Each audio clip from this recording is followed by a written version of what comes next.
Assalamualaikum warahmatullahi wabarakatuh. Saat panggilan jihad berkumandang, hampir seluruh kaum muslimin bersiap berangkat ke perang Tabuk. Namun ada beberapa yang tidak ikut serta, baik karena alasan yang jelas maupun yang dibuat-buat. Salah satu yang tertinggal adalah Ka'ab bin Malik. Ia bukan seorang munafik, bukan pula pengecut, tetapi ia menunda-nunda persiapannya hingga akhirnya Rasulullah SAW dan para sahabat telah berangkat lebih dulu.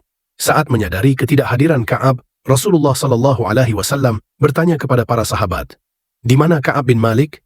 Seorang dari Bani Salimah berkata dengan sinis, "Jangan-jangan Ka'ab lebih mementingkan dirinya sendiri." Namun Mu'adz bin Jabal segera membela, "Perkataanmu itu tidak baik. Kita semua tahu bahwa Ka'ab adalah orang yang syaleh." Setelah pasukan kembali dari medan perang, orang-orang yang tidak ikut serta datang menemui Rasulullah SAW untuk menyampaikan alasan mereka. Orang-orang munafik memberikan dalih yang dibuat-buat dan Rasulullah SAW menerimanya tanpa membantah. Namun berbeda dengan mereka, Ka'ab bin Malik, Hilal bin Umayyah, dan Murarah bin Ar-Rabi' memilih untuk berkata jujur. Dengan hati yang mantap, Ka'ab berkata, "Ya Rasulullah, demi Allah, aku tidak memiliki alasan sama sekali. Aku siap menerima hukuman atas kesalahanku dan hanya berharap ampunan dari Allah."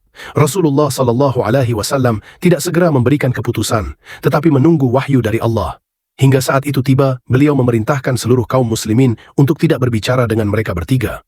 Sejak saat itu, mereka dikucilkan. Tak ada seorang pun yang menyapa atau mengajak mereka berbicara. Hari demi hari berlalu dalam kesedihan dan tekanan yang luar biasa. Hilal dan Murarah memilih mengurung diri, menangis dalam kesendirian. Namun Ka'ab berusaha menjalani hari-harinya seperti biasa. Ia pergi ke pasar, salat di masjid, dan menghadiri majelis Rasulullah SAW, meski tak ada seorang pun yang menoleh kepadanya. Hatinya pedih, tetapi ia tetap bersabar. Hingga pada hari ke-40 datang perintah tambahan. Mereka juga harus berpisah dari istri mereka. Ujian itu semakin berat. 50 hari telah berlalu dalam pengasingan, dalam penantian yang seolah tak berujung. Hingga akhirnya, saat fajar menyingsing, ketika Ka'ab sedang berada di atap rumahnya, terdengarlah suara lantang dari atas bukit cadas. "Wahai Ka'ab bin Malik, bergembiralah." Ka'ab tertegun, hatinya bergetar.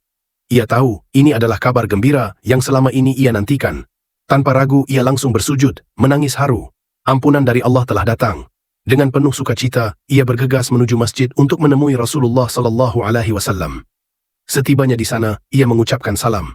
Wajah Rasulullah SAW bersinar penuh kegembiraan. Beliau berkata dengan senyum yang hangat, "Bergembiralah dengan hari terbaik dalam hidupmu sejak ibumu melahirkanmu. Allah telah menurunkan wahyu dalam surah At-Taubah ayat 117-119, menyatakan bahwa taubat mereka bertiga telah diterima. Allah Maha Pengampun dan kejujuran Ka'ab telah menyelamatkannya."